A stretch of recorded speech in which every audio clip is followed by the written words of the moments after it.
Hello Internet, I believe I have made an amazing discovery and have discovered the secret to becoming a YouTube sensation making videos like this. The key appears to be wild gesticulation and a considerable exaggeration of my natural vocal range. People with more energy than me seem to talk like this all the time anyway. Surely I can fake it for 4 or 5 minutes if it'll make these videos a little bit more interesting. The only downside is that it both feels and looks incredibly unnatural on me and makes me feel extremely self-conscious about doing it. I really can't keep that up, I'm not even kidding. I'm dreading having to edit this later and watch it back. Mind you, that is exactly what I was saying a couple of months ago about watching myself just talk like this, and I seem to have got over that. So maybe in a couple more months, I will always sound like I'm presenting Top Gear while needing to go to the toilet. I really can't keep that up. Back to normal now. Hello YouTube, I have something very interesting that I would like to discuss with you. Okay, that's no good either, come on.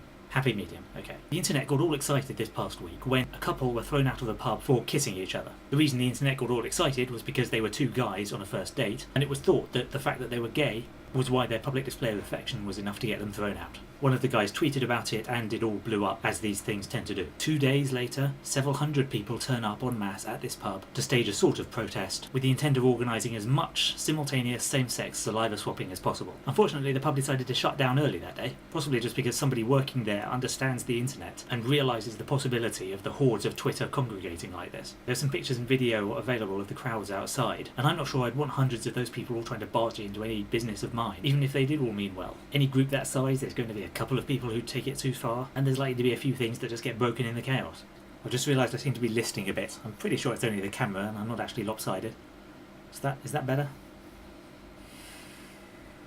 Anyway, I mostly just wanted to try talking about something topical for a change, and also to bring this to the attention of anyone who hadn't heard about it yet. Because I think this is basically an example of internet activism at its best. Nobody was so angry that it overwhelmed their sense of playfulness. There's been room for a reasonable discussion about the appropriateness of any public displays of affection in a public place like that. There have been people saying that it wasn't a homophobic thing, and that a straight couple behaving the same way would have got the same treatment, which doesn't sound entirely likely based on some of the reports, and the people running the pub have had several chances to clarify this by now, but have declined to comment every time, which I don't think helps their case. But mostly it's been a fun, silly, joyous kind of protest. It's not been primarily motivated by fury and outrage. It's just been a few hundred people in London who've thought, hey, I haven't got anything to do Friday night, this sounds like a good thing to be a part of. So yeah, I think this is a great example of people getting involved and being a part of the conversation that's all about positivity and kindness, even if a few people are a bit angrier with the pub staff than they need to be. We don't really know what happened there. Maybe the place is an appalling den of bigotry. Maybe it was just one guy having an old-fashioned moment and overreacting a bit.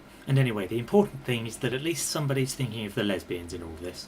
Thanks, the BBC. That's all I can think to say about that for now. Comment down there, subscribe up there, and I will see you again next Monday, by which time I may have learned my lesson and stopped doing all that nonsense. Also, I may have started filming earlier in the day, so it's less dark by the time I've finished. Anyway, see you then.